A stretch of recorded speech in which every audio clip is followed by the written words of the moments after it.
Welcome back to our channel. At ngayon ay Sunday. Kaka-off lang ni Papa today. Kaya ayan, mamaya lalabas kami kasama namin si Daddy kasi maghahanap kami ng mga construction materials na kailangan. Nalista na siya nung gagawa ng bahay. Dun sa interior lang, actually sa interior lang naman pala. So yan, maghahanap kami, and Sunday baka maraming sarado. So titingnan natin kung pati yung tiles ay mabibili natin today. Bahala na. And tomorrow, turnover pa lang nung bahay. Pero nasa amin yung susi. Kasi nga, kinulit namin yung developer. Kasi sa 29, magsistart na kami ng monthly amortization sa Pag-ibig. So, tapos hindi pa na turnover. So, ayan. Anyway, ayan, isa-share naman namin sa inyo kung paano namin aayusin yung interior. Kasi nga, bare yung unit na kinuha namin. So, just keep on watching sa mga upcoming vlogs namin kasi para makita ninyo kung paano namin siya inayos, kung ano yung mga nilagay namin, at kung anong itsura ng bare unit. Papakita namin yan sa inyo pag nag-vlog kami sa turnover bukas.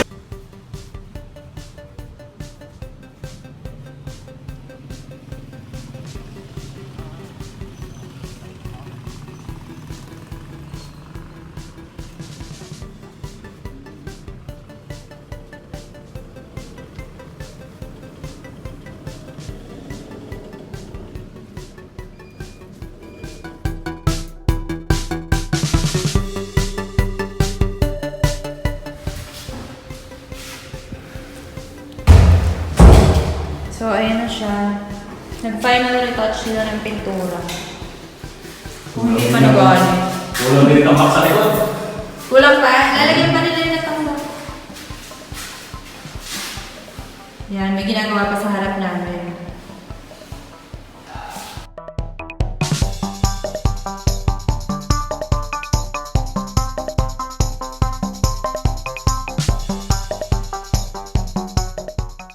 Bago mag-turn over bukas.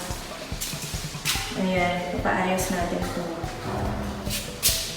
sa kitchen. So, may mga gagawin kami pagbabago dito sa interior pag inayos na nung gagawa. Tignan natin yung CR.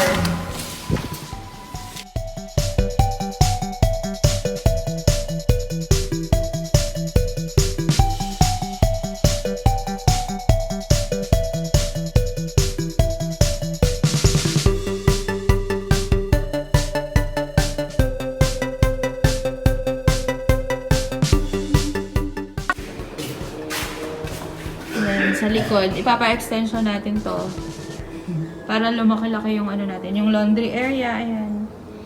Tapos dito, doon natin pupwesto yung ibang gamit, yung ref dito sa extension din ilalagay.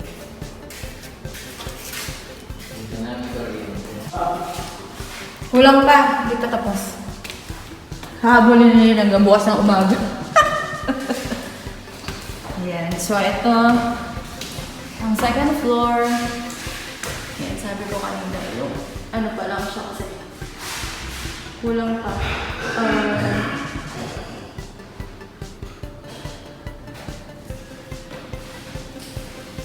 Pero maliwan. Mahangin dito.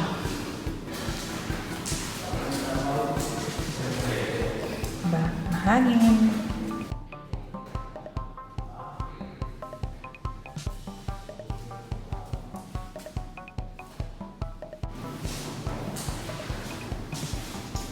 Tapos lalagyan pa namin ito ng ito. Tapos division kasi syempre yung room yan. Diyan na siya. So kailangan ko siyang lagyan ng ano dito, ng division. So nasa labas kami. Nag-take out si Papa for pick up dito sa Banmi. Mamaya papakita ko sa inyo. Ayan!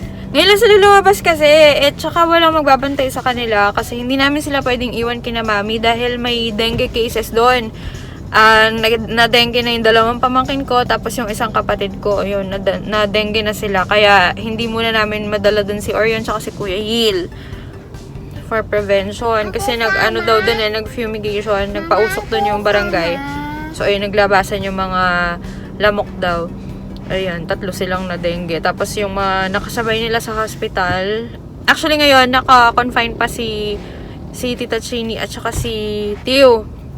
Tapos yung mga kasabay nila, ganun din ang case, dengue rin. Ayun. Kaya hindi namin sila maiwan. So, ayan, taste.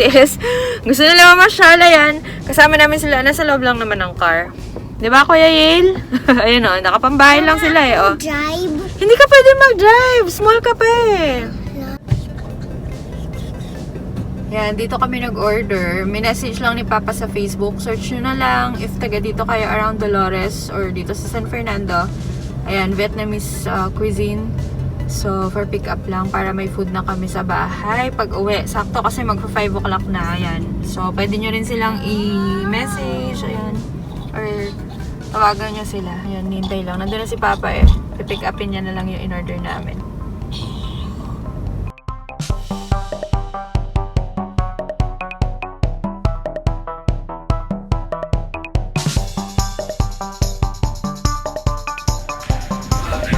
So, today is January 25th and sa wakas na turnover na rin itong aming new house, new home. Ayan.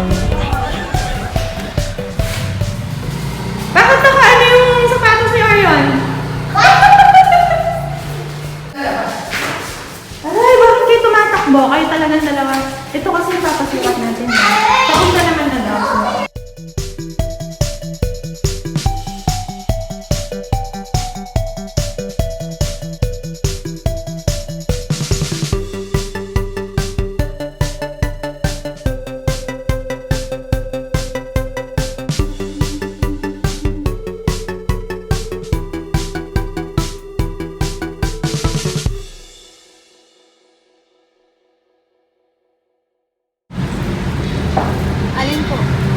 Ito.